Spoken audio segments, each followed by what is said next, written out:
ओम गंग गणपतये नमो नमः। श्रीमद् वाल्मीकि रामायण किष्किंधा कांड 18वां सर्ग।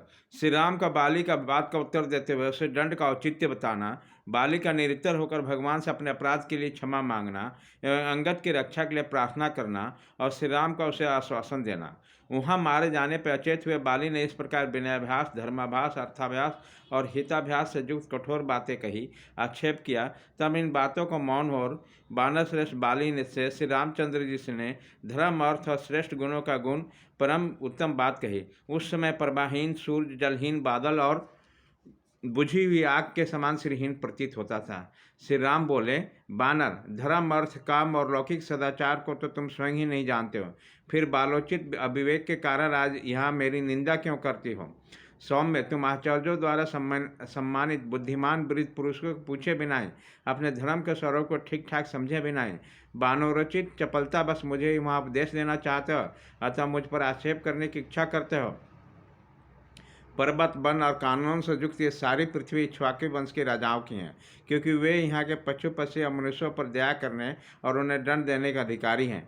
धर्मात्मा राजा भरत इस पृथ्वी पर पालन करते हैं। वे सत्यवादी, सरल और धर्म, अर्थ और काम के तत्व को जानने वाले हैं, अतः दुष्टों के निग्रह तथा साधु पुरुषों के प्रति अनुग्रह करने में तत्पर रहते हैं। जिसमें नीति, विनय, सत्य और पराक्रम आदि अभी राजोचित गुण यथावत रूप से स्थित देखे जाए, वही देश काल को तत्व को जानने वाला राजा होता है। भरत में यह सब गुण विद्यमान है।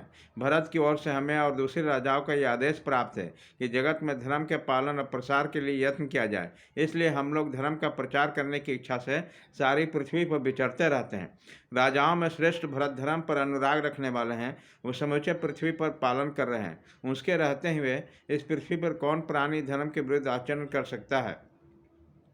हम सब लोग अपने श्रेष्ठ धर्म में दृढ़तापूर्वक स्थित रहकर भरत की आज्ञा के सामने रखते हुए धर्म मार्ग से भ्रष्ट पुरुष को विधिपूर्वक दंड देते हैं। तुमने अपने जीवन में काम की प्रधानता दे रखी है, राजोचित मार्ग पर तुम कभी स्थिर नहीं रहे। तुमने सदा ही धर्म की बाधा पहुंचाई। अब बुरे कर्मों के कारण सत्पुरुषों द्वारा सदा तुम्हारी निंदा की गई। बड़ा भाई, पिता तथा जो विद्या देता है वो गुरु तथा तीनों धर्म मार्ग पर स्थित रहने वाले पुरुषों के लिए पिता के तुल्य माननीय है, ऐसा समझना चाहिए। इसी प्रकार छोटा भाई, पुत्र और गुणवान शिष्य, ये तीनों पुत्र के तुल्य समझे जाने होंगे। उनके प्रति ऐसा भाव रखने के में धर्म का ही कारण होता है। बानर, सज्जनों का धर्म सूक्ष्म होता है, वह परम दुर्गय है, उसे समझना अत्यंत कठिन है। समस्त प्राणियों के अंतःकरण में विराजमान जो परमात्मा है, वे सबको शुभ और अशुभ को जानते हैं। तुम स्वयं ही भी चपल हो, चंचल चित्त वाले हो, अजीजात्मा बानरों के साथ आते हो।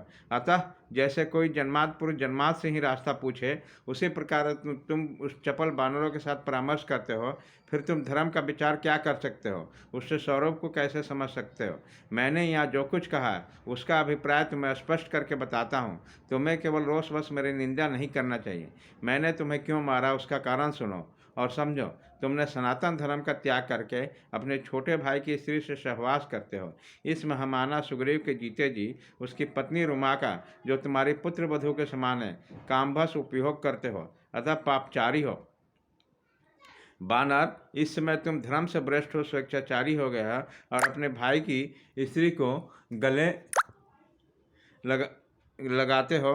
तुम्हें इसी अपराध के कारण तुम्हें दंड दिया गया है। बानरराज, जो लोकाचार से भ्रष्ट होकर लोक विरुद्ध आचरण करता है, उसे रोकने या राह पर लाने के लिए मैं दंड के सिवा और कोई उपाय नहीं देखता। मैं उत्तम कुल में उत्पन्न क्षत्रिय हूँ, अतः मैं तुम्हारे पाप को क्षमा नहीं कर सकता। जो पुरुष अपने कन्या, बहन, अपने छोटे भाई की स्त्री के पास काम बुद्धि जाता है, उसका वध करना ही उसका उपयुक्त दंड माना गया है।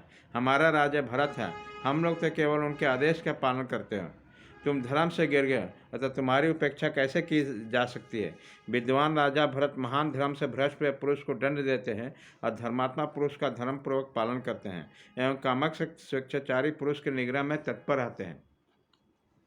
हरीश्वर, हम लोग तो भरत की आज्ञा का ही प्रमाण मानकर धर्म मर्यादा का उल्लंघन करने वाले तुम्हारे जैसे लोगों को दंड देने के लिए सदा उद्यत रहते हैं। किष्किंधा कांड 18वां सर्ग, पहला पाठ खत्म।